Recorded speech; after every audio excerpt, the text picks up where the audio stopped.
I don't know how to say it in French, but take him back to your hotel room. He just hops up and he's like, stand up, bitch. Have you ever had like a little kid accidentally poke you in the eye? I've had it happen a couple of times. Why are little kids poking you in the eye? Yeah, you think he's going to edge Billy? Yeah, we'll soak with him.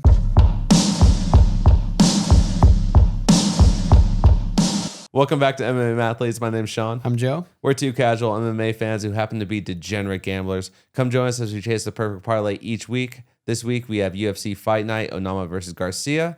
And if you like our content, make sure you're subscribed. So before we get into this week's podcast, we did hit parlays and we also hit bets live on Saturday when we were live streaming on Kick, Twitch, and YouTube. You can't miss it because we hit 9 out of 11. We hit a 2-leg parlay for a over 2.5 round for Jacqueline versus Mizuki, and then Walter, yeah. It could be Walter. Walter Walker to win by submission. We dinged that one. Then right after that, we also had another bet for just Walter to win. Won that one. Over 1.5 rounds for Hamdi. Won that one. Over 2.5 rounds for Osmont and Mitch Raposo. I actually had Mitch winning. That was my pick. And that was also Sean's pick as well. And so that was sick. He's the biggest underdog, or one of the bigger underdogs. How big was he? He was like -3 or plus 350? Plus 380, I think, was the height. Plus 380. And we just knew his ass was going to win. Nathaniel Wood, I had him to win, but we placed the significant strikes to be over 56.5. We won that. Ikram, we had him winning. Won that. Over 48.5 strikes for the Klein versus Rebecca fight. Won that. Osmont, how do you say that? The Raychick fight. Yeah. That's a nightmare. Osmont versus Raychick. We had Osmont winning. Won that. Umar Nurmagomedov won that one against Mario Batista. It was just a straight line bet on that one. Mackenzie Dern won that one. And we had a 2-leg parlay that Tom Aspinall was part of, but because of the eye poke, they voided that one out. So we actually did win that one as well, just a lower amount for Mackenzie Dern to be on there as well because she won. We also had another 3-leg parlay for Umar, total for Verna and Mackenzie Dern to go over 4.5, and then Tom Aspinall, but because of the eye poke. But we also won that one. So all these happened during the live stream. So you can't be missing the live stream. The other thing is we have a Patreon where we take all of our bets. And on Friday, we put all of our bets that we do before we go live and we post them on there. So the following day, while we're on live stream, we place them just off the cuff, whatever we're feeling in that moment. So it's really fun. Watch us win, watch us lose. Okay, so last week we were talking about Jalen Turner wanting to potentially come back. He just got booked to fight. It's going to be him versus Edson Barbosa, December 6th. How do you feel about it? Yeah, it's so funny because like when that got announced, I was on Twitter and everyone is hating on Jalen Turner. And it's like, this is actually going to be like a fireworks fight. Like a lot of people forgot how much of an animal Jalen Turner was. Oh, yeah. Jalen Turner is no slouch. No. And that's going to be a hard fight for him to come out right out the gate. But, I mean, we said last week he had to get someone that was just outside the top 15. I think Edson's a perfect guy to get like one potential win under your belt. It's going to be a tough one. You got to make sure you got a good camp going on. But, you know, if he does everything, dots the I's, crosses the T's, everything, I think he should be going out with a win on that. And that'd be good. Have him springboard into someone in the top 15. I think that's a perfect not stepping stone, but a perfect step in the right direction. I think he takes that fight. I think that Edson, his past couple fights, you can see the decline. He's kind of slowing down. Eyes aren't really there. Just like a slower Edson. It's not prime, knocking everyone out with a wheel kick Edson. It's like a different one. Yeah, it's almost like obviously not the same people at all. But like when Conor came back and he fought Cowboy Cerrone, it's like almost like that type of step. Where it's like, okay, they're on the decline, they don't see the shots coming as well, stuff like that. But it's like a good one to just get your feet in. He hasn't fought in a while, all this stuff. I mean, he's not going to have too much ring rust, though, because, I mean, he did fight earlier this year. But yeah, I think it was such a lame move to retire after that fight. I mean, yeah, I guess get your head clear and stuff. But that felt like such a knee jerk reaction to retire. I was so bummed about that. Why would you just retire like that? Yeah. That's so silly. Like he's still a killer. He can still hang with them. I understand competition probably got to like a certain level, but the people that he was losing to weren't like, someone small. It's like an actual killer. Like he's in a really tough division. Yeah. I mean, but also when you face adversity like that, it's really hard to just, know exactly what you want. Like, oh, am I that guy? What do I want in this fight game? Do I want to just have fun fights like Drew Dober, or am I trying to go for the belt? Am I trying to ultimately fight Ilya, try get in the top 5, all that stuff? It does become this weird fork in the road. But I mean, he's so young. I mean, he just turned 30 years old. Yeah, or is just about to turn 31. Like, that's so young in the fight game. So young. And especially for the level that he's at and the level of competition he's faced. He still has so many years. He's not even going to be in his prime for another year, 2 years. He is such an interesting fighter too, with all the ability that he has in terms of his submission game is crazy. Like I remember him doing the one arm rear naked choke. Mm-hmm. That was wild. He just touched his shoulder and the guy was like, "Yep, I'm done. I'm good." The tarantula. Absolutely not. But do you think that if he stayed on top of Moicano and he knocked him out instead of walking away, do you think that he would have still retired? Because he would have had that victory and then he would have lost his next fight. He might have lost his next fight. It's so difficult to say because I think wins and losses affect more than just obviously the numbers. It affects your mental game. So if you win that Moicano fight, and that's a big fight for you to win. Momentum. Yeah, the momentum and the confidence. Once you get to the point that they're at in the UFC, it's not as much to do with physical ability as it is mental ability. To be like, oh, I am that guy. I am better than this person. I'm going to impose my will. I'm going to do my game plan better than they're going to do their game plan. It's all those things.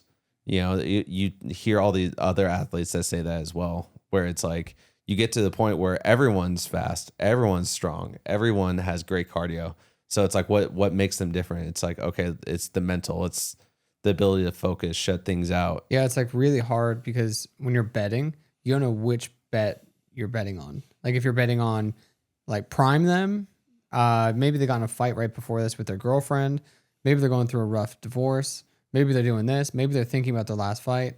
And it's so tough to bet on them. I am excited to see him fight ultimately. And I think he's going to get it done against Edson, but Edson is a tough out. He's tough to put away, but I think it's either going to go to decision or, I'd like to see him do a nice little submission, kind of put Edson out of his misery. I think Edson's probably 1 or 2 losses away from retiring. Yeah. Also, how funny is it that we were joking about the Barbosas getting in a car, both losing and having to drive home? Dude. That's so funny. That would have been a hella tough ride.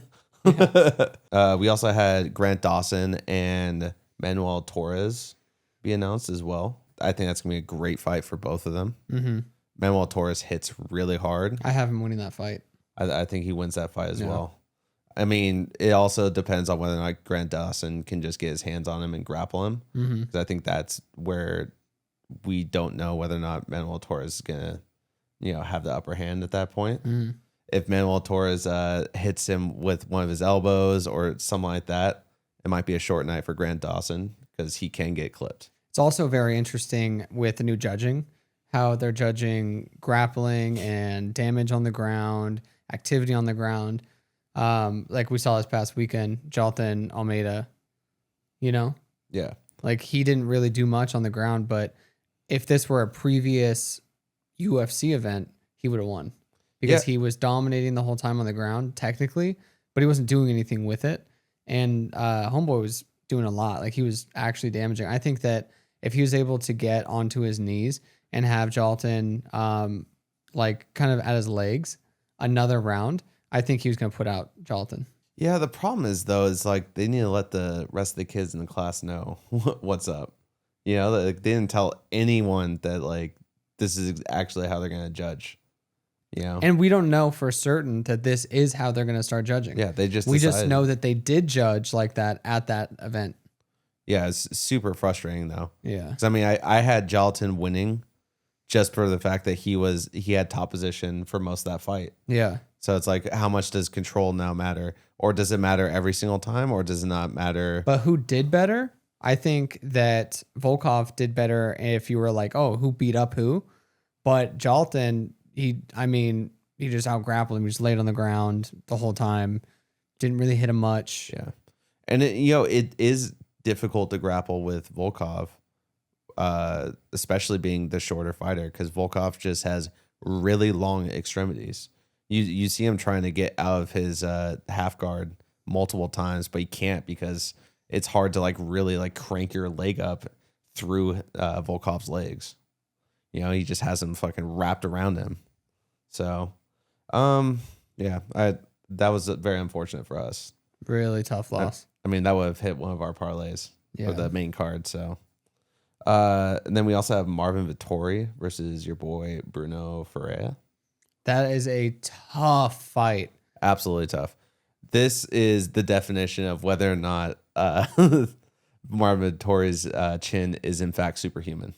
Yeah, I think Vettori takes this one. Yeah, because I think that he can withstand Ferreira's power, and then I think Ferreira gets kind of tired after like a round and a half because he's just throwing for the fences. Yeah, I think he gets tired, but I also think sometimes he throws too little volume. And against Vettori's going to eventually get openings and stuff. 100%. And on top of it, Vettori is a higher volume fighter in general. Who did Vettori just fight? He fought your boy Brendan Allen. Who else did he just fight? Who else did he fight? I have no idea. Man, who was that dog fight that he had? Against Brendan Allen? Was that it? That was a dog fight. I mean, obviously Brendan Allen won. On the same card as... Dustin Poirier and Max Holloway. Was that the one with Kevin Holland? With the submission? No. Yeah, no, you're right. You're right. Yeah, that's the one with Kevin Holland versus D-Rod. Okay, yeah, dude, that was a dog fight. Yeah. Yeah. I mean, Brendan Allen spanked him for 3 rounds, technically. Dude, that was so good, though. I mean, that's one of those ones where, yeah, it says 30-27 across the board, but that was seriously such a close fight. Yeah, that could have been anyone's. That could have changed at any moment. Oh, yeah, 100%. I just found this out about Arnold Allen because we were talking about him a couple weeks ago. But he said that he got jumped in Canada while he's started training in Montreal because he doesn't speak French. I thought that was the weirdest story. Yeah, and also looks like a ransom video when he's talking about it. Oh, yeah, it's probably because it is a ransom video. Yeah, bro, those guys followed him there as well. Like, I don't know how to say it in French, but take him back to your hotel room. We. A lot of people have been talking about Paddy Pimblett and Ilia Topuria potentially fighting, but Dana White's saying pretty adamantly that there's still there's a bunch of offers on the table. They're still trying to figure out options on what's going on. Who do you think wins that if it is Paddy and him? I think Ilia takes that. I think that's a tough fight. I think Ilia takes it, but it's just because he's such a big 155er, Paddy. Mm-hmm. But I think that Paddy just keeps his chin way too high in the air, and he's going to get clipped.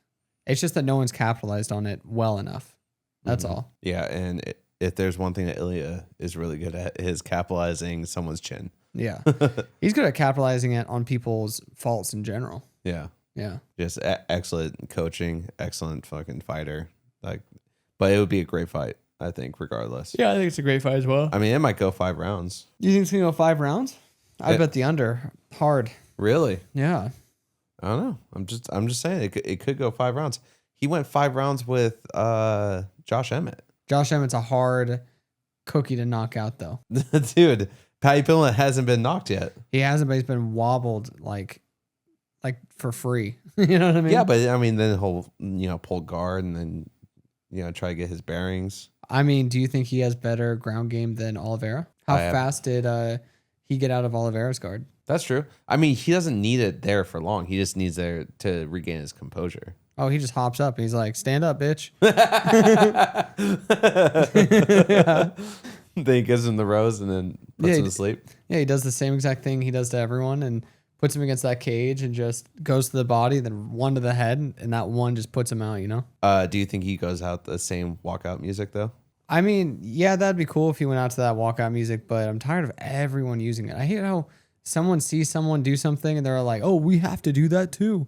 It's like everyone's trying to be like Poirier at one point, and then everyone's trying to be like McGregor, and everyone's trying to be like him. Or Max Holloway. Max Holloway. Everyone has to do the point down now. And that's not even Max Holloway's thing. Everyone's been doing that, but everyone just, yeah, it was like the most notable for newer watchers that that's his thing. People have been doing that forever. I think the only reason why people know it though, as well as that's his thing, is that he actually engages in it versus like someone that just like does that and then that like someone starts engaging. They're like, oh sweet, we'll do this, and they go and they like circle out. I see that happen all the time. We can talk about Dern for a sec. I don't know. Dude, what's there to talk about Dern? Exactly. Moving on. Again, I think that when we talked about it on the live stream, the best part of it was weigh-ins. Like that was the most exciting part of the whole entire fight. I mean, I think her next fight, she probably loses. I just don't know anyone in the 125 that 115. I don't know anyone in the 115 that takes that. Just because like the division's so washed. I'm telling you, Rose Namajunas gets down to weight. You think she's gonna go back to 115? If she did, she takes that fight. Oh yeah, she becomes champ at 115. Yeah, then she become the first 3-time champ, and then just retires. Why not? I mean, that's what I would do. Yeah, I don't know if I was her. I don't know why Rose wouldn't do that. You know? Yeah, I think that'd be a great fight for her. And then she does one more fight to make sure that she has the belt, and people know that she has the belt. And then she says, "Deuces, I'm gonna go live on a farm." Yeah, live out my days with Pat Barry. Yeah. I mean, I don't want to live my days out with Pat Barry, but she can. That'd be weird if you did. That'd be weird if it actually did happen. But yeah, that one kid with that knockout, that head kick. Dude, what's his name? Killen? Sure. I think. Australian ass name, Australian ass dude. Oh my God, that guy's fucking problem. Dude, handled business. Knocks him out. They're like, he's like, yeah, man. So like, what was it like to come in here on such a short notice and come in and do that shit? And he's just like, oi, I came in here, I knock him out, I go and grab a beer. I think it's pretty good. Dude, is he just your boy now? Dude, yeah, that was pretty cool. His voice did not match his knockout at all. I was not expecting that. Dude, the tone shifted so hard. Yeah, everyone was like, yeah. And he started talking, everyone's like, okay. I thought we were at Outback Steakhouse at that point. Yeah. I was like, what the hell is you this? want a shrimp on the barbie? Yeah, dude. Seriously. You want to get some Foster's? Yeah. Is Foster's Australian? I think Foster's is. South Bank, Victoria. Victoria, isn't that... Yes, Foster's is an Australian brand, but it's not it. Yeah, it's founded in Melbourne, Australia. For like cheap-ass beer, it's actually not that bad. I mean, it's literally made for hot weather because that's all they have. Yeah. So... Which is sick. I mean, I love hot weather. I mean, for the most part, we have hot weather, so it like works for us. Oh, and then Tom Aspinall with the eye poke. He got those big, thick, meaty sausages from Cyril Gone. Those hard oak wood sausages right in the eyeball. I think the worst part about it is all these people are thinking like he's faking it or some shit. Yeah, they're booing him. They're like, oh, he's milking it so he didn't have to fight him. Cyril was about to beat his ass. Dude, the fucking keyboard warriors were out about it too. Like I saw a couple TikToks that were like, "Oh my God, he just won out on that fight. Like, he didn't even do that much damage." It's like, dude, have you ever had a little kid accidentally poke you in the eye? I've had it happen a couple of times. Why are little kids poking you in the eye? Well, what's called Anthony's kids. Like, you would like be holding them, and they're like trying to like figure how life works. Trying to finger your eye. No, like they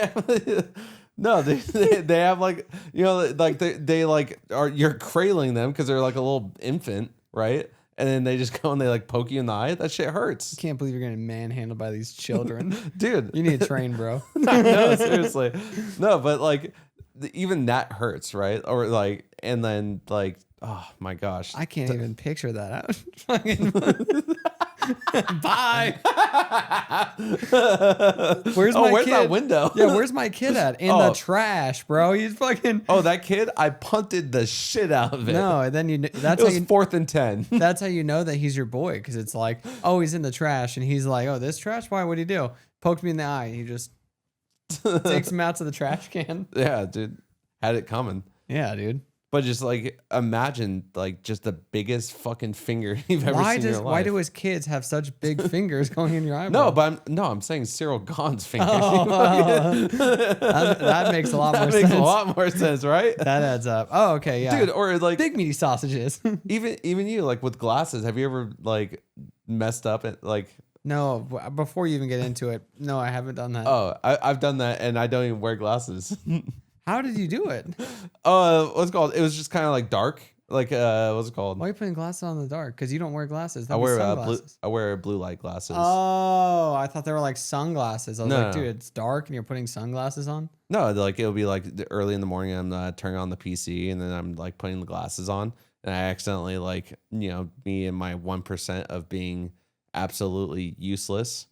In a day, I'm just like super uncoordinated for some reason, and then I don't fully open up the what's it called? What are they called? The sides. You're the reason people get sued for dumb shit. Yeah, I'm the reason why we have warning labels. Yeah. Yeah, but like those big, thick, meaty sausages go in your eye. The other thing that's funny is that they're like, oh, he did that on purpose. Yeah. What do you mean he did that on purpose? Have you ever been engaged with someone and you try to poke them in the eye while they're moving their head and trying to avoid punches? There's no way you're doing that on purpose. Well, also that was an open stance that happened. Like things like that happen all the time. Weird things happen in open stance, but also very fortunate for him. I don't know if you've seen the replay, but if he didn't try to post up with that hand, he was about to get clipped with that lead hook. Yeah, that was sick. that would have been pretty rough. Yeah, that one right on the chin too. Yeah. But that's the thing though, is like, so imagine you and I are going at it, right? Yeah. And I gotta go, and you're doing head movement, and you're getting all wild with it, and I try to poke you in the eye. It's gonna be really hard, right? Yeah. You move a little bit, I'm hitting your forehead. You move a little bit the other way, you know what I mean? It's pretty hard. How the fuck is he doing that on purpose if on top of that, he's scared and looking away like he's trying to get away from this guy? Yeah. How is he also poking him in the eye with perfect accuracy? Doesn't make any sense. Oh, he's a dangerous man. That is a very dangerous. They teach you different shit in France. Like, that's crazy. You gotta watch out, dude. All the food critics and shit like that out there. That's what it is, Yeah. dude. I found a finger in my eye. Dude, I found an eye on my finger. Cool, but what about the soup? All right, well, if you're new to the channel, what we do is we try to hunt for the perfect parlay. So what we do is we put every single fight in order from beginning to end, and we pick who we think is going to win or how we think it's going to win to create the perfect parlay. At the end of the video, you'll see what happens if we put the whole perfect parlay together, what the plus and minus would be. It's always a plus, obviously, because it's a perfect parlay. We haven't hit one yet, but we're still chasing it. I mean, we've been pretty close. We have been really close. I think 2 weeks ago, we were 1 off. We were 3 off 2 weeks ago. I'm going to say this, we're technically only 2 off this past weekend. But, I mean, I guess it is 3 because Gelatin, RIP. RIP, Gelatin. All right. So the first fight that I have on the card is Alice Ardalan versus Montserrat Ruiz. Who you Okay. got? I have Alice. I thought she looked incredible against Dos Santos. I had Dos Santos winning. Like, that's who I was betting on. And she lost. And she looked very good in there. I have her winning. But also on top of that, I think that she's a better grappler than Ruiz. If she does get scrapped up on the feet, she could just take him down. This is in the UFC Apex. So pretty much all of my fights are going to be with a bias of it's going to favor the grappler. So that's kind of how it is. And I'm going to try to not think about this last weekend. I need to see if they're going to continue scoring this way. Because if they continue scoring this way, it's going to change the way I look at my picks in the future. But right now, it's like a normal scoring. Where like if you're a grappler, usually you're favored. Usually, you're sitting on someone for a long time and they give you the thumbs up. So with that logic, I have Alice because I think she's going to be able to beat her on the feet. I think she has better striking. On top of that, if she does get in trouble, I think she can grapple her way out. And like I said, the octagon is smaller, so it favors a grappler. For all those points, I have this actually the same thing. I have Alice money line, or you could probably do the over. I don't see this going to a finish inside the distance. I don't think it's going to a finish either, even though she did spark DeSantos quite a few times in that exchange. Mm-hmm. But I don't think that she's going to do that to Ruiz. I don't think that Ruiz is going to be like getting KO'd or anything like that. But I just have Alice. So we'll pick Alice. Yeah. Money line, no over, no anything like that. Next, who do you have? I have Charles Radke versus Daniel Frunza. I actually have Radke money line. I mean, his last fight, he got knocked out, but was against Mike Malott. And, sometimes you get caught. But normally, just has a vicious left hook, and he puts people to sleep. I think he can definitely get it done in that regard. But I'm most likely thinking that this is probably going to go to decision. And then he's probably going to do some grappling, things like that. It's a pretty standard fight, but I think he is going to edge out on that. Yeah, I think this is more of like a placement fight to see, like to move up ranks and just kind of like seeding, especially as we get into this next year. So I think that's what they're doing. I have Radke as well, coming off a KO loss, but he's only gotten like really beaten by killers. He has 2 losses recent. He has Pratis. Yeah, Pratis. He has Pratis. And then he has Malott. And those are just 2 dogs. I mean, we saw Malott. He's really good at kicking people in the nuts. And then we saw Pratis.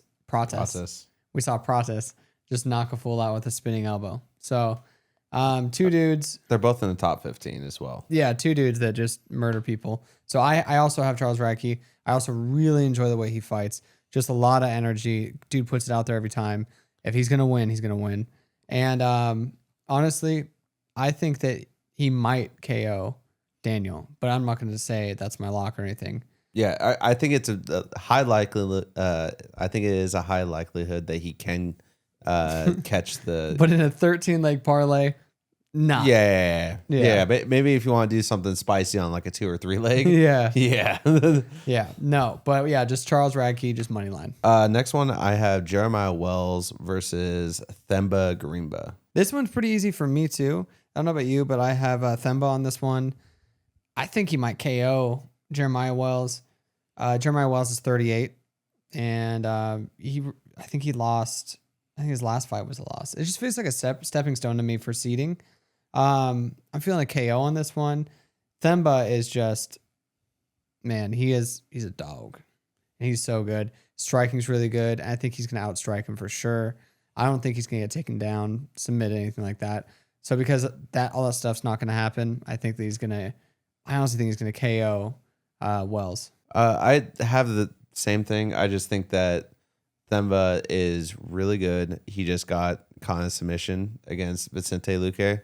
Happens to a lot of people. Especially with submissions, you can just get caught. Yeah, 100%. And, the Darce is just his prestige move. So just is what it is. Once he is in that position where he can get it, he's just going to snatch that neck and you're going to have to tap. You know what's funny is that Vicente Luque does just enough to just stay. He like wins some, he loses some, he wins some, he loses some. Like he always looks great. And then he either wins or loses, if that makes any sense. Like he either puts on like a master class and you're like, damn, bro, how did I forget about him? Or he gets in there and then he just like, he fights better than everyone else, but not well enough, if that makes sense. Yeah. Like he just kind of falls like just under, like he left his it factor. So he kills it. He's in the right ranking, but he forgot his it factor to actually get the fight, But then sometimes he brings the it factor like that. That fight when he oh man, that was such a good snatch. Oh yeah. And it was so quick how he got that. Yeah. Yeah. So, I mean, I definitely see Garimba taking this. I think it's going to be a pretty close fight, honestly. I can definitely see it going over. But, I definitely think he's going to take that. Next, we have Talita Alencar versus Ariane Carnelossi. Yeah, I'm going to say this very unsensitively. I think Toledo's going to win. I think Ariane has absolutely no hands and no takedown defense. Like, straight up, I just think that. I think the octagon's going to favor grapplers, and I think that she's going to get out grappled, and she doesn't have hands. So what are you going to do when you have no hands and you're going to get out grappled? Your ass going to lose. So I think Toledo's going to take this one. I actually agree with you as well. I actually did the over potentially as well. Yeah, I had the same exact thing. I didn't know which one you were going to go with. So I was like, I could take the over, but I think Alan Carr is just going to take this one. Yeah. I mean, girl fights are just so difficult because you just never know. Like, Conor Losi could just come out and just all of a sudden she just has the best hands you've ever seen in your life. She can look like Mackenzie Dern, so. No, but seriously, like she could just come out here looking like prime Rose Namajunas, and you're just like, what the fuck? When the hell does this happen? Dude, Namajunas versus sidebar. Rose Namajunas versus Jacek. Dude. So good. So good. All right. So next, we're just running right through these. Dude, I'm telling you, I feel like this card is more of a seeding card than anything. And I think that we have a really good chance at this one hitting just because, like, remember when we weren't betting and we were on the Allen card, Allen versus Max Holloway, and we got all of them right? I think it's like one of those cards. That's funny you said that. Seeding one. Because I remember talking to you when we were setting up for the live stream Friday night. And I was like, are you ready for the next fight card? Because I was like, I feel like it's pretty easy. And I was kind of stressed out because I was like, man, this seems a little too easy. Like these matchups seem a little bit wonky. Yeah. It's really hard to do it too because sometimes when people fight in Vegas, like for a fight night, they have that electric energy on that card for some reason, and it feels like a numbered event, and weird shit's just happening. That's always weird. But usually, for like 80% of it, I feel like fight cards are your best bet for your bet because it's not the same pressure as a UFC numbered card. So the fighters just fight how the normal fighters fight.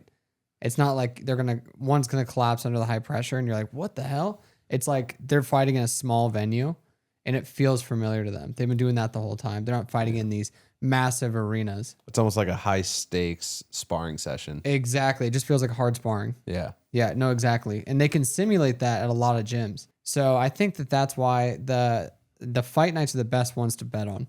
So for the next one that I have, so Tapology said that Rafael Estevam is actually pulled out due to injury, and that it's actually going to be, or he just withdrew, didn't specify any reason.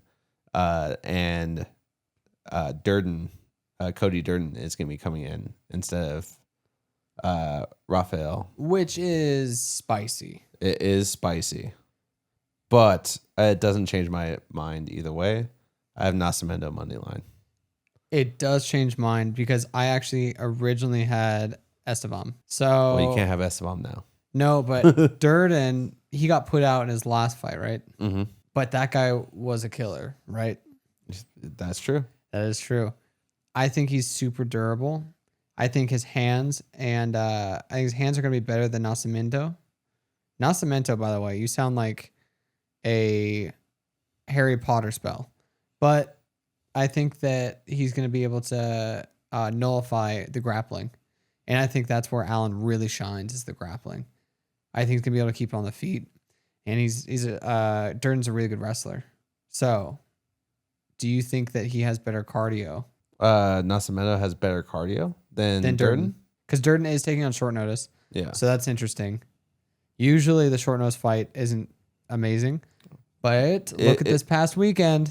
But if you're a grappler, it does bode well, like more for you, because for some reason they have this weird cardio gas tank that they just always have.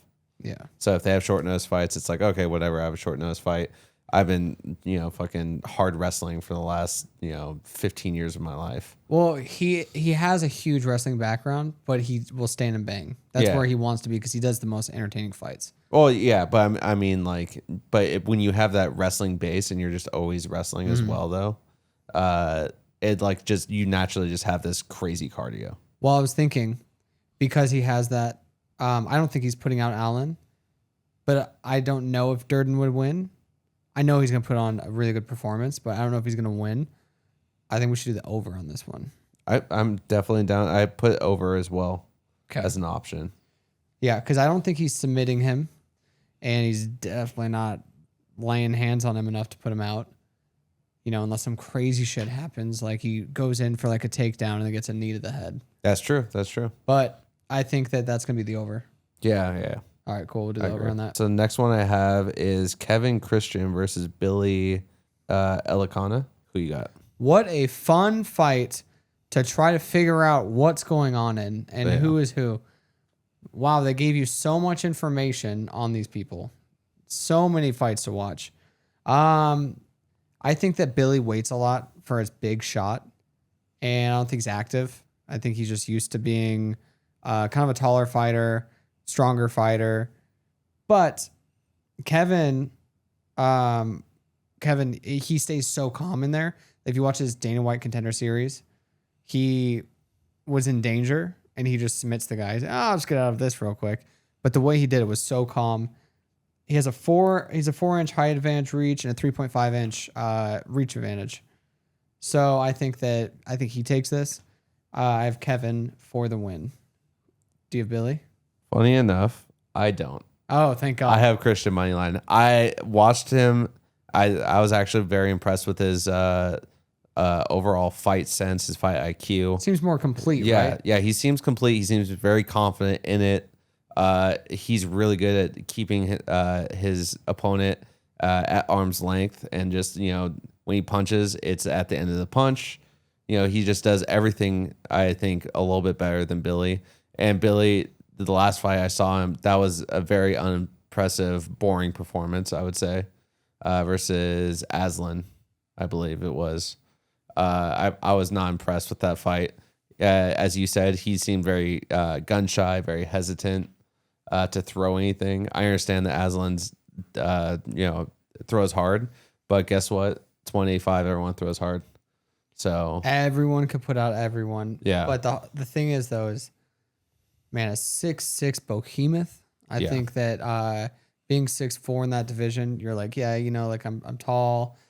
I fight people that are usually like, you know, 5'9" to 6'2". You know, I'm usually have like an inch or two on people or the same height. Fighting someone who's 6'6" and has a 3.5-inch reach advantage. And knows how to use that reach advantage. Knows how to use the reach advantage. Knows how to submit you. Knows all stuff. I think that he's just more complete fighter. I think he gets this done. I think he knows the pressure. He knows the ring as well of Dana White Contender Series. I don't think Billy was not on that. I don't know for certain. I don't know for certain, but I don't think he was. But I think Kevin definitely has this going. And I also think that Kevin is a better grappler than Billy as well. Mm-hmm. And as you said, the smaller cage bodes well for grapplers. Just giving him the edge, you know? Yeah, just a little edge. I mean, obviously, I'm not saying he's going to put on some crazy performance. I just think he's going to edge out Billy. And I think that we're going to take this one money line. Yeah, you think he's going to edge Billy? Yeah, we'll soak with him. I mean, we are really close to Utah, so that makes a lot of sense. He's Mormon. Yeah. Okay. So the last one on the prelims, I have Isaac Dulgarian versus Yadier Del Valle, or Del Valle, I think. Who do you have on this one? I have Del Valle money line. I knew you were going to have Del Valle, and I know he's going to lose. Why do you think he's going to lose? I know he's going to lose because I have Isaac Dulgarian. He's a high school wrestler, way better hands, way stronger. I think he's got the finisher's mentality, the ground and pounds there. I just think that he's overall better. I think that Del Valle is a submission artist. I don't think he's going to submit Isaac. I think he's going to go in there, kill it. Also, if you watch his fight against Aswell, what's his name?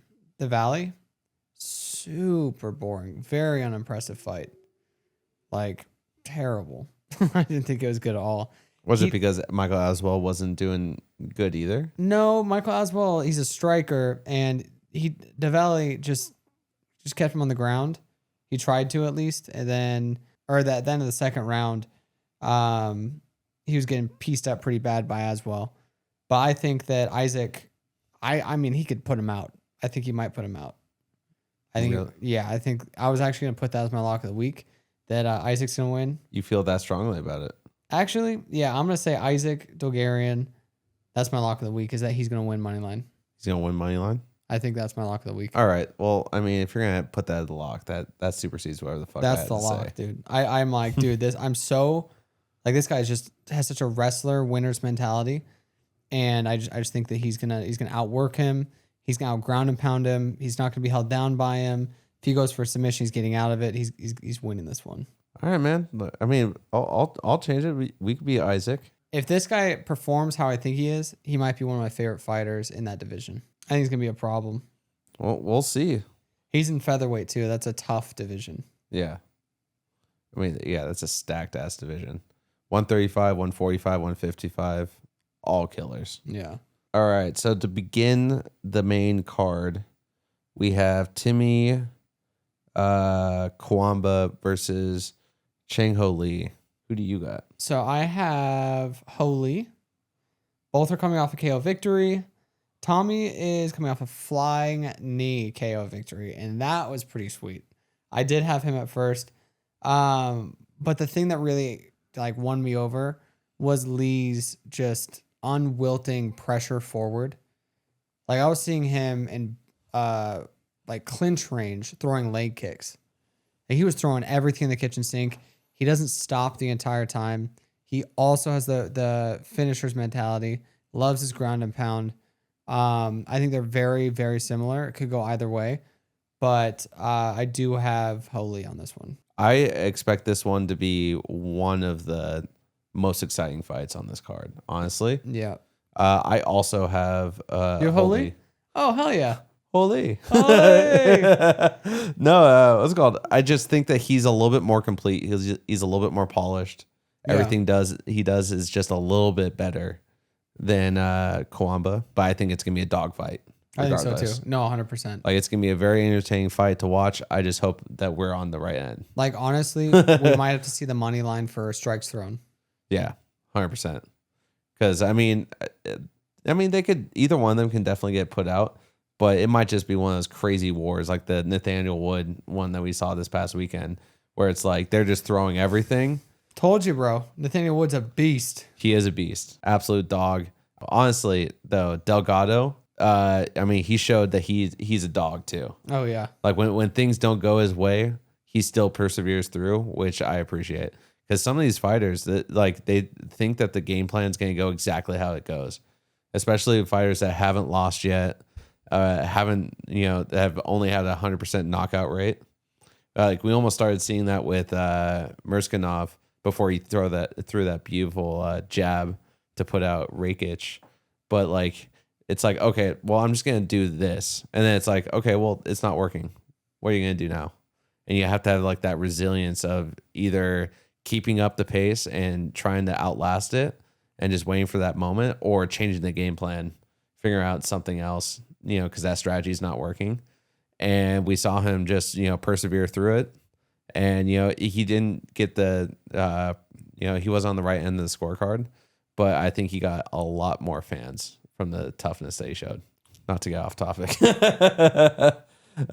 Next one I have is actually my lock of the week. We got Dante Jackson versus not Klein, but Cedricus Dumas. Yes, sir. Who do you got? Dante. Yeah. Yeah, he trained out of Black Widow MMA, I believe, for just a little bit. And maybe he just did a little bit of his camp there or something. I remember seeing him in Austin, Texas. So I have him for sure. He really impressed me with his last fight. He's definitely going to win. Cedricus, short notice. His nuts. I honestly think Dante is going to move up the ranks pretty quick. I don't think he's going to be like top 15, top 5. I'm not saying he's like the greatest, but I do think he's going to move up pretty quick to, edge in that area. But I think that Cedricus needs that money. He's just trying to accept any fight he can at this point.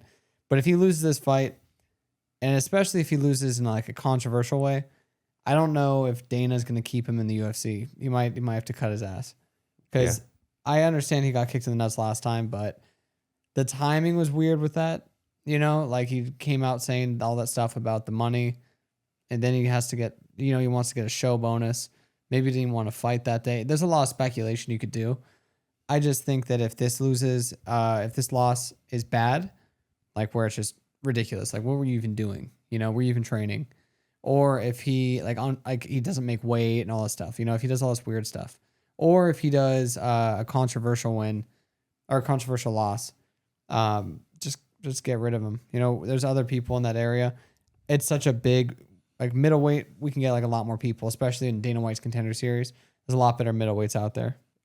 So I too have Dante Jackson money line for the parlay, but that's gonna be my lock of the week. Him by KO. I think that he's that guy. I watched him on Contender Series, put out a 205er, short notice as well, and he fought at 205 doing that. So think about him going down to 185. Damn. Full fight camp. He throws everything full power. He's an absolute unit. He comes from a football background where it's just everything is 100% at all times. And you just kind of go through everything. You just built a little bit different when you do something like a football background, a wrestling background, where it's like you just get this unwavering motor that just never stops. And I think he's just going to put out Sidrikas. And I think Sidrikas especially, I mean, if he went up against Nick Klein, I think it would still be my lock of the week. But the fact that Sidrikas is coming in on short notice, I think that he's just going to walk right through him. I think so too. I wonder what the money line is on that. That money line is going to be terrible. Really? You think it would be like a huge plus? I think it'd be a huge minus for Dante. Oh, a huge minus for him to win by KO? Oh, to win by KO? Yeah, it'd be probably like plus 135. Still good. No, that is good, yeah. I think that, I don't think it's going to be too crazy if he does. Next, we have Phil Rowe versus... Oh, my God. You're going to have... I want to say it's... Don't mess it up. Sekyong Ko? Sekyong Ko? Good enough for me. I have not Phil Rowe. I don't have Phil Rowe either. Yeah. At first, I had Phil Rowe. I did too. I was like, okay, Phil Rowe, I think he's going to take this, Big Phil Rowe guy. Yeah, I like Phil Rowe. Yeah. But then I was like, Ko, first of all, his last name is KO. I think it's really hard for you to bet against a guy with the last name KO. His last name is Ko, like KO. His nickname is the Korean Tyson. Yeah. And he kind of fights like that, to be honest. That's why his name is that. Yeah. I mean, it's very apt. Yep. Sometimes people have nicknames and you're just like, why are you that? That makes no sense. I can remember your name. So I definitely have Ko money line.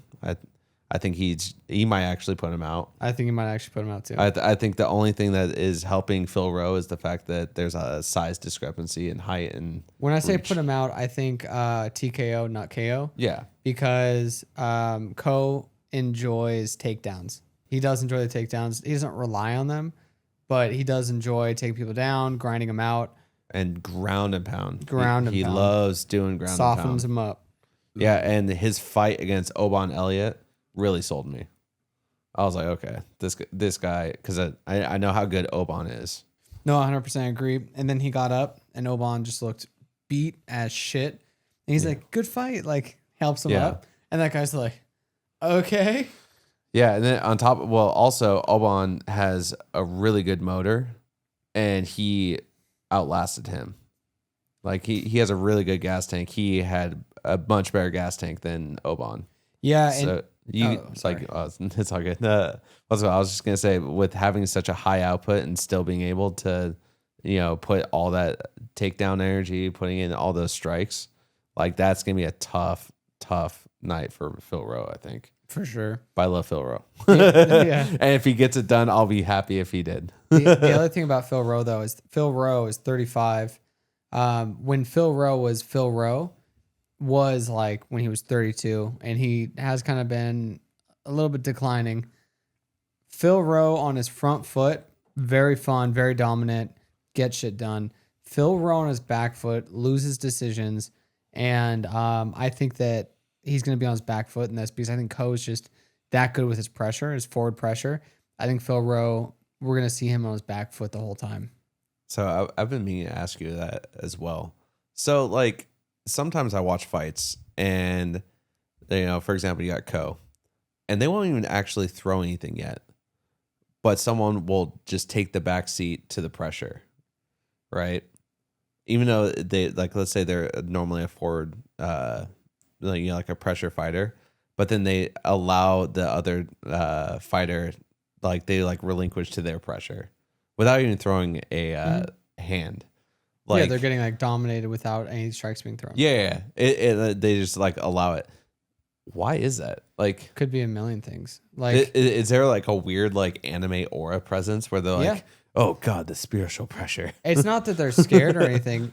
Like, so like you do a lot of drills where you're trying to stay in range the whole time. So if someone's moving forward, you naturally you are either stepping out or you're going in. You know, like unless they're throwing, then you can cut angles and stuff like that. But if someone's walking straight, maybe you're backing up a little, maybe you are cutting a little angle, whatever it is. But if someone's just going to continue to walk forward, you have to relinquish pressure. Like you have to. Otherwise you get all cramped up, and now you're clinching. And if you want to clinch, that's cool. But if this guy's a wrestler, maybe you get fucked up, So you have to stay at a good distance. So if the guy's going to keep pushing forward and you feel yourself going in and he doesn't move, you're going to have to move back because you have to stay at distance if that's your game, Okay. But if you have someone that's like a wrestler, for instance, right, and you're pressuring them and they're moving back, they're just going to either shoot or something like that, It's just knowing distance. So the reason that they're moving back is because they actually know their distance. Okay. So that doesn't mean they're scared or anything. It just means that like you'll see a lot of people that are really good fighting off that back foot too. And it's just like, okay, well, I guess that's cool. I'm comfortable here. And they'll pick them apart. And it's like, cool, just keep walking forward. Your face is wide open. Yeah. Enjoy that forward pressure while I'm busting your face up, Yeah, because they're like a counter fighter would be like the like good counter fighters are like Adesanya is like that. Yeah, like what's his name? We just beat Canelo. Oh, Terrence Crawford. Terrence Crawford has great pressure, but if you're gonna pressure Terrence Crawford, okay, cool. I'm gonna allow you to pressure me, and I'm gonna beat you because that's just keep walking forward. Okay, cool. And now I'm gonna cut an angle. Now I'm gonna do this. Now I'm gonna do that. And especially if like a lot of like dumb IQ'd wrestlers do it, where they because they're gonna throw one shot or like one punch, one kick, one punch, one kick, So you see like really good strikers that are like, okay, well, I'm just going to go back and I'm just going to jab you. I'm going to get more volume off. I'm going to get that leg kick. I'm just going to keep that angle, wait for you to shoot, stuff your shot, just like you were saying, Adesanya. So if you rewatch Adesanya versus, who's that guy who's fighting on this card that just fought Brendan Allen? Marvin Vettori. Destroyed Marvin Vettori from the outside, and then he came in and he rushed him and he tried to wrestle with him and he's like, not taking me down, bro. Adesanya's just a master at that, at fighting on the outside. He could fight. I think that's his problem though. He got too comfortable fighting on the back foot. And then now he's trying to go back to that like forward pressure. And especially with that one guy who put him out, Imavov. Yeah. Imavov putting him out. That was what you saw is him like, okay, I'm going to go into this, but he's used to back, going back the whole time and kind of doing that. Like against Robert Whitaker too, against all his people, that's what they're doing. He's got great distance management. That's his problem. That's why he's like that. It's because he is really good at it. Interesting. Yeah. I'm completely ignorant, obviously, of it, so I was just curious. It's really hard though, because that's like the thing though. So if you only do striking and a guy's coming towards you, and you're sparring, if you're not going to press forward and meet him in the middle or, whatever the case may be, you want to keep that distance because you want to be able to strike and kick and all this stuff at your own range, at your own pace. That's your thing, right? And then when you do get a good shot and you like, oh man, that sucked, huh? Well, now then you're going to pressure him. And once you get respect and then you apply pressure, that's the A plus B, and that equals C, which is I'm dominating you now, So like when you see someone get rocked a little bit and then they're like a little bit cowering, it's because it's like, yeah, bitch, like what up, Yeah. Like what up, fool, we streets. So, but then you go into like jujitsu or wrestling and they know they're not going to get punched in the face, and they know they're not going to get kicked and all this stuff. So they just keep walking forward. And it's just such an obnoxious pressure. Yeah. And that's why you see it translate into like MMA. It's because a lot of these grapplers, like really good grapplers, they're just going to keep going forward. Like Gamrot, he's going to keep walking forward because what are you going to do? Punch him in the face? That's fine. He's going to shoot, you know? Yeah. That's the way they think. They're just going to keep going forward. It's wild. It's a very uncomfortable pressure, like to be in grappling, because it's like, I want to hit you in the face so bad. Yeah, because it's the same thing as, you know, it's the stand-up equivalent of their grappling. Yeah. Like if Gamrot's on top of you, he's suffocating you. Yeah. And so it's like his striking is the same mentality as his grappling. Yeah. So like strikers want to kind of like be at like their own length. And if you go too much in the middle, now you're jammed up, right? So now your punches dominate power because you're not at the end of the punch, you're like cramped up. But it's funny because you could see shitty grapplers when they're grappling and they get into a scramble and they disengage. Good grapplers are still within like a pretty good distance with each other.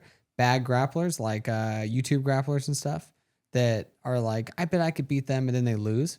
You know, when they stand up, they're like doing all this weird shit, and they're like way too far away.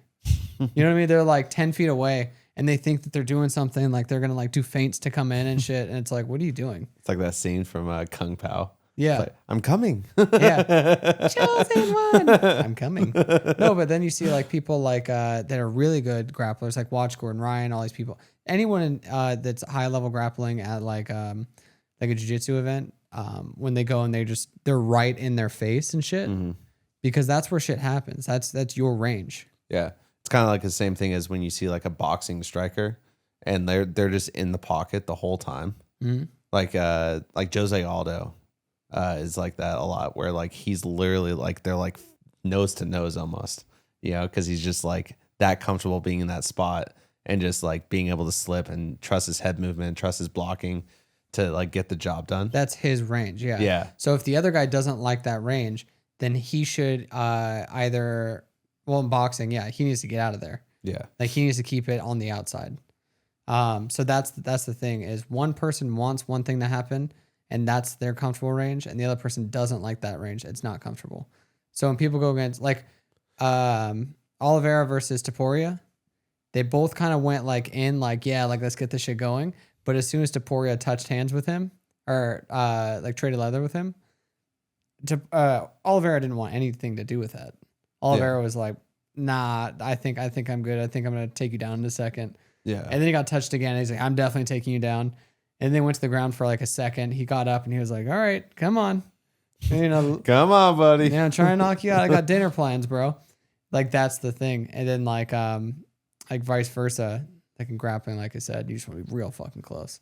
That's why like when I do clinch, it's not like I'm great at clinch, but people that don't train clinch, they aren't expecting that pressure. Like that's a flip in the day. So like if you're doing a lot of striking and you're doing pad work, whatever you're doing, you're not doing a lot of clinch, you're doing bag work maybe, you're thinking, okay, well, we're going to be at this long range. And then you're moving around thinking like, ooh, I'm going to slip, I'm going to do this. But if we're doing just clinching, I'm going to work that entire time. So if we're disengaging, I'm right back to being engaged. So people just get so tired. They're just drained because they're not expecting it. It's the pressure that's wilting them. It's not really what I'm doing. It's just thinking about that constant pressure. Very interesting stuff. God. Spatial awareness. Yeah. Yeah. What's it called? We have way off topic, but back to the other thing. Did I answer your question at all? Yeah, perfectly. Okay, cool. No, I mean, it's just like, it's stuff that you just don't know unless you're like have been in those scenarios. Yeah. Like, oh, okay, gotcha. That's why. And then that's why they're doing that. But then there's like meta. So then it's like when I'm in clinch, there's another spatial awareness to have. Or like when I'm doing jiu-jitsu and I'm on bottom, you know, I want to eat space, and then they're trying to gain space. You know, it's like whatever you're trying to do. It's like, oh, am I trying to gain space or eat space? And the whole time, and it's like, well, I'm trying to do this, you know. And so it's like this meta game where it's a game within a game of distance management. So like all fighting is like mental and distance management. Because like if some skinny guy who's never thrown a punch before, you know, like if he punches like someone and he's real close like this, right? Like let's say, or like, you know, he throws a punch He doesn't know how to throw a punch. But you're just out of range in his mind and he has to reach. Maybe he accidentally turns it over and accidentally touches you at the perfect range and then now you're asleep. Yeah. You know what I mean? And so it's just like so interesting to me that like you can accidentally find your range and get lucky and lightning could strike. You know what I mean? So range is just fascinating. I mean, range kind of just makes or breaks your fight, I guess, right? Yeah, it does. It does. And it just wears you out. Cause like if you're, like I said, like when you're doing stuff, you're already exhausted because of the actual physical activity, but the mental behind it, fighting off your back foot, that's what is so tiring. That's not the range you want. You know, when you're hitting the bag, you're aggressive and you're doing it. So you're like, man, I could do like 30 rounds on the bag. You know, you could do pad work here. Oh man, I'm killing on pad work. But have the pad guy just go towards you, throwing kicks and punches at you. Like you've seen those Thai guys on those. Yeah. That's the first thing I thought of when you said that. Yeah. So like when they do that, it's like that's why it's so tiring. And then add on top of that, taking body strikes while you're moving backwards. And now you're tired and you're thinking about how tired you are, but also thinking about the distance. It's just a big chess game of thinking. It sucks. Yeah. So much fun. So It's such an art when you see it. Like that's why I love Taporia. Because Taporia is the master of, nope, this is my space. And that's why Usman did so well against Burns. Because when they're doing sparring, your mentality when you're sparring, even your hard sparring is like, we're getting work in. I'm going to get better at this. Oh, reset. Let's get better at this. You know what I mean? And when Burns and Usman fought, that was the cool part, was that Usman got in the cage and was like, no, bitch, this is my cage. And so Burns is like, okay, well, whenever I do this, usually he disengages and moves to the left. And he was like, oh, shit, he's not doing that. Oh, I'm on the ground. Oh, I'm getting beat up. You know? Yeah. It's like, yeah, this is my shit. Like, you're in my house now. You know? And that's just a dog. And then B, just, I don't know, just so much mental that goes into that. That's so cool to me. Yeah. Especially in those high level competitions. It's like, it's mostly mental. Yeah. It's crazy how much more it is mental than it is physical. I mean, both for sure. Especially like you could be killing it in jiu-jitsu, right? So like, if someone is way bigger than you, like out muscling you and everything by like Bradley Martin, right? If Bradley Martin had a blue belt, it would be very difficult for like brown belts and shit to like, cause he would be flailing and he knows just enough to really be annoying. I'm not saying he would beat these black belts, but he would definitely be very annoying because he's so large and he has so much skill. Like Mighty Mouse going against Bradley Martin now, he would fuck him up. If Bradley Martin was like a blue belt, like maybe like a one stripe, two stripe blue belt, that much size difference is pretty crazy to refute. Overcome. Yeah. Yeah. You can't really refute that. It's like, he is a big ass man. You know what I mean? He has a lot of athleticism. Now he understands concepts. Now he understands this. You could still set up traps. You can still get him. Yeah.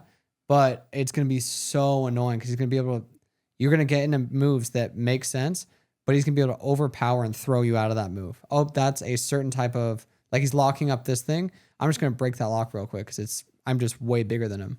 He'll have the Derek Lewis. Exactly. Yeah. Oh, Like just stand X up. Factor. Yeah. That's the it thing. It's just, I'll stand up. Yeah. So it's just like, everything works to an extent. So it is physicality as well as, like mental. What a tangent. Okay. Yeah. So I anyways, mean, that was a fun tangent though. yeah. I mean, some people just don't know. I don't know. Yeah. So, It's really, really, really hard. yeah. And it's very fun. And every day you think you suck at it, but every day you suck a little bit less and you don't even notice it. It's kind of like, I was explaining this to Lexi. I was like, it's kind of like losing weight. Like if you didn't have a scale and you didn't have a mirror and you only had people to refer to, it's like if you lost like over a course of a year, you're 200 pounds and you get down to 150, you lose 50 pounds over a year, you would look so much better. But if someone sees you every day and you're going to be like, oh yeah, like not a big deal, you know, this is how you always looked because they have no pictures or anything to refer to.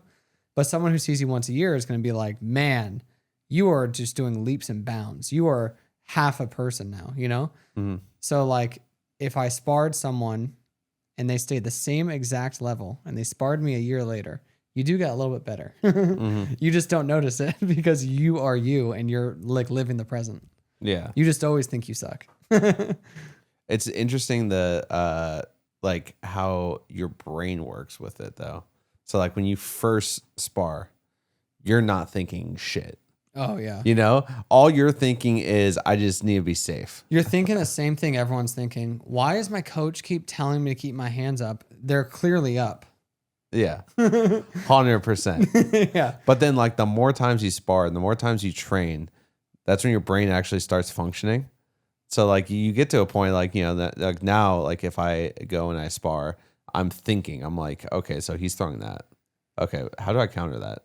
Yeah. You know, like you start actually playing the game after a while. Yeah, picking up tendencies. Versus you just being like, okay, like you're not even thinking. You're just like fucking like essentially running away, but still engaged. Yeah. That's like I think the best advice I ever got was it was like my first time ever sparring, and I was like, man, I suck. And this guy was like, yeah, man, just keep coming. And every time you go into sparring, don't think about sparring. Just pick one thing to work on and work on it the entire time you're sparring. So if you're like, okay, I'm gonna start catching the jab, then cool, just catch the jab, parry the jab. You know, if you get something else, cool, great. But the plan is to be defensively sound with your jab. So when someone throws a jab, and then you're gonna throw a jab back, you know, like just work on that. Oh, maybe you're trying to, I don't know, pivot out. Just pivot out any chance you can. Just work on that every time you come in, and eventually everything comes together. I was like, and that just like helps so much because you're not thinking about everything. You're like, when's he throwing this jab? Oh, there's the jab. I got one. Okay, well, jab. And then eventually it's second nature. You're just like, oh, cool. Just parry. Yeah. But then it's also interesting because like the less you think, the better you perform though at the same time. Like if you're sometimes for sure. Like let's say like you've done like a full fight camp and now you're in the show, right? You get in the octagon. Like the less thinking you're doing, the faster your reactions are going to be. Like letting like your training of all that you've trained come out just by not thinking and just flowing and getting to that state. If you could be in the flow state, that's sick. But I think you need nerves. Nerves keep you sharp. Overthinking when you have nerves, like, oh, fuck, I'm going to get knocked. Like that. That's what gets you to that point. Like when I do a backflip, for instance. Now I could just huck a backflip, right? But when I was first getting a backflip, I remember I learned backflip and I was like, cool, sounds good. Backflip's pretty cool. Girls like backflips. But then I went to a party. I was drinking. And when I'm drinking and doing backflips, you're like, dude, don't land on your neck. Because A, that'd be embarrassing. First and foremost, you're in high school. Don't land on your neck. B, you don't want to land on your neck because you don't want to die. You don't want to be in a wheelchair. That would suck. You know, you want to jump up, flip, land perfect. Like that's what you want to do. So then every time you would do it, you just get master clarity. So you'd be all like, oh yeah, it's a backflip time, you know? And then you go and you're like, you get set and you jump up and all you're thinking is, I'm going to tuck. I am not letting go. And then you land and everyone's just like, whoa.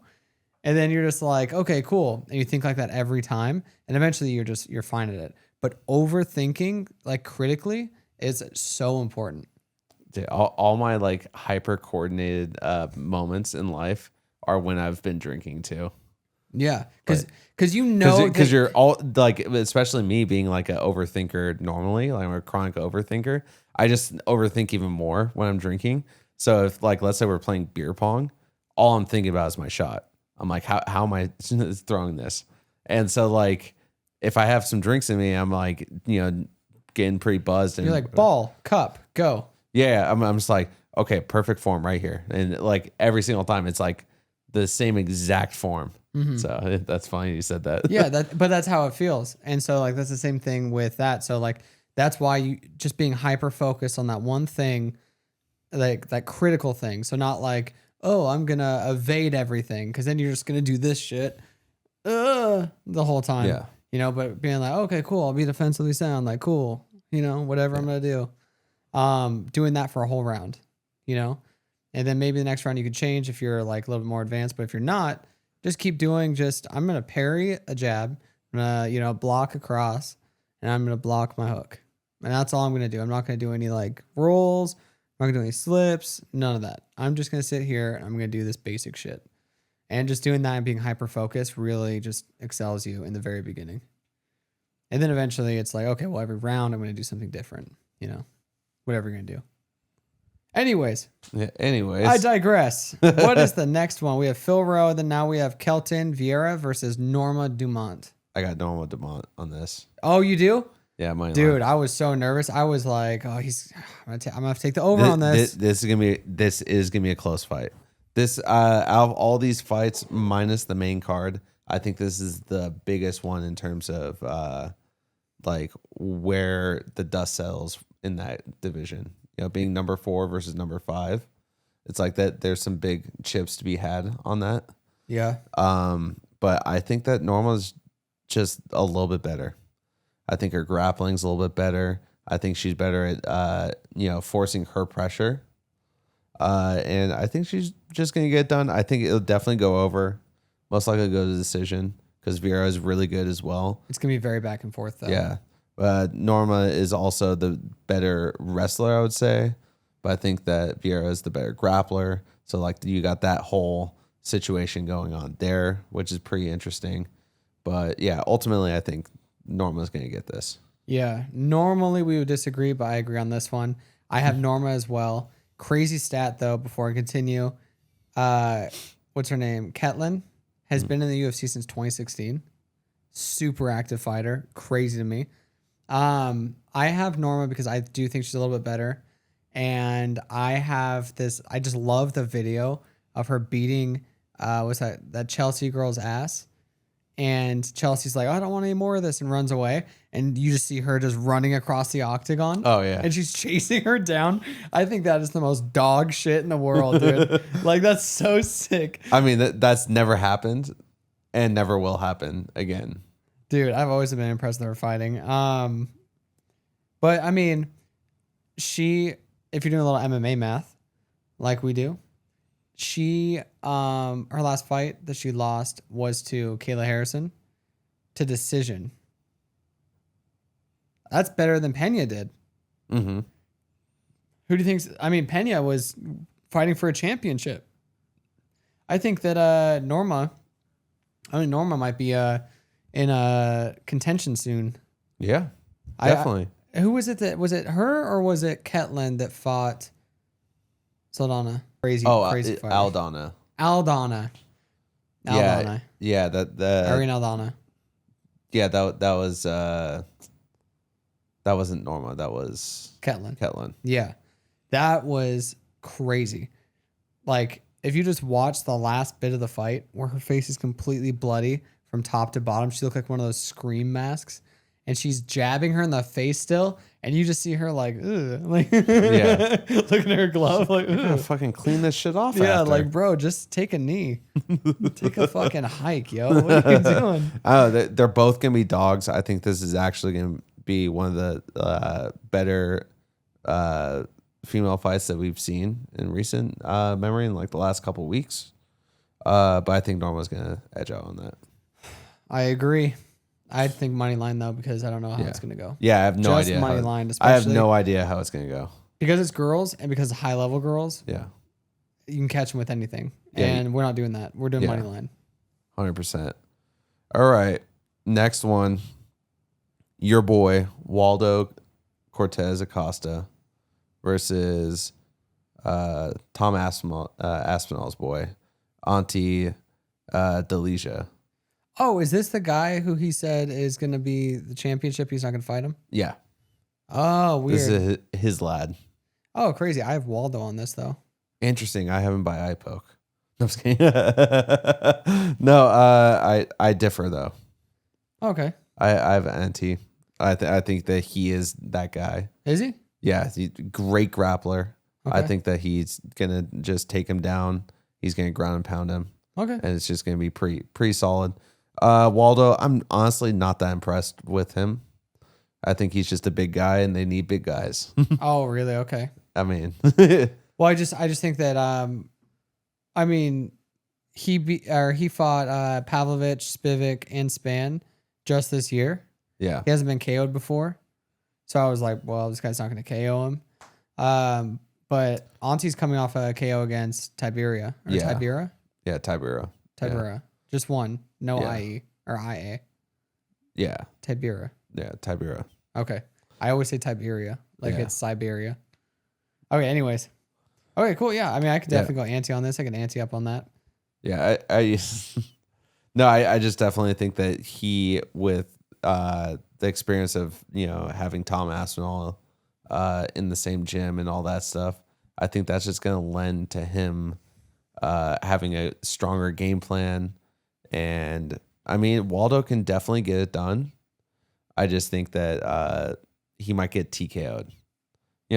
Like something where he takes his back and he's like postured up and he just kind of throws enough shots where he's not able to defend him anymore. Yeah, it's just Yeah, hard like because I don't see him getting knocked out cold or anything like that. yeah, the reason I was bringing up Span, Spivak, and Pavlovich is because those are hard hitting fools, Yeah. and he went to decision with Yeah. with them. So, Well, I'm thinking more of a grappling sense where like he's out grappling him. you think He he's ends up taking grappling him? Yeah, and I think that Deleja is gonna maybe get into a position where he's like kind of flattened out or something like that. Okay. And then like he can't defensively defend him, or I can't intelligently defend himself. Yeah, we could definitely do that. It's just a shame that Tom Aspinall won't be there to see it.